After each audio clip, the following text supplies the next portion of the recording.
Shrimad home remedies में आपका स्वागत है और हम आपको बताएंगे यमराज और यमलोक से जुड़े हुए कुछ रहस्य। हमारे धर्मशास्त्र के मुताबिक किसी इंसान की मृत्यु पश्चात उसकी आत्मा को सूक्ष्म शरीर में प्रवेश करके जीवों का न्याय करने वाली यमराज के पास यमलोक में जाना पड़ता है। पुराणों में यमराज और यमलोक से जुड़े कई रहस्य बताए गए हैं। हम वो सभी रहस्य आपके लिए प्रस्तुत करने जा रहे हैं। यमराज का ही दूसरा नाम धर्मराज है, क्योंकि यह धर्म और कर्म के अनुसार जीवों को अलग अलग लोकों और योनियों में भेजते हैं।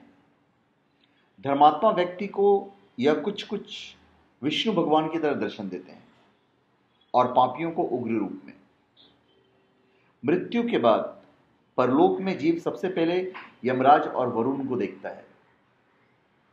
पद्म पुराण में उल्लेख मिलता है कि यमलोक पृथ्वी से 86,000 योजन यानी करीब 12 लाख किलोमीटर दूर है। यमलोक में पुष्पोदका नामक एक नदी है। जैसा कि शीतल जल और वो जल सुगंधित है।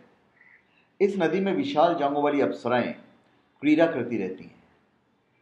यमराज की नगरी की लंबाई करीब 48,000 किलोमीटर और चौड़ाई 24,000 किलोमीटर के आसपास है। ऋग्वेद में कबूतर और उल्लू को यमराज का दूत बताया गया है।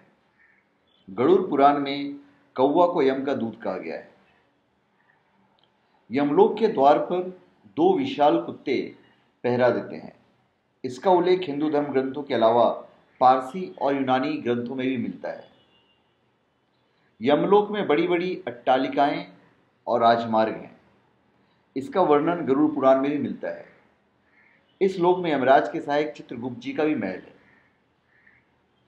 यमराज का विशाल राजमहल है जो कालित्री नाम से जाना जाता है। यमराज अपने राजमहल में विचार भू नाम के सिंहासन पर बैठते हैं। यमलोक में 4 द्वार हैं, जिनमें पूर्वी द्वार में प्रवेश सिर्फ धर्मात्मा और पुण्यात्माओं को मिलता है, जबकि दक्षिणी द्वार से पापियों का प्रवेश होता है। जैसा कि यमलोक में यातनाएं भुगतनी पड़ती है। जैसे कर्म करोगे वैसे ही यातनाएं यमलोक में भुगतना पड़ता है। तो धन्यवाद। आप हमारे चैनल पर सब्सक्राइब करें और अपने कमेंट दीजिए। धन्यवाद।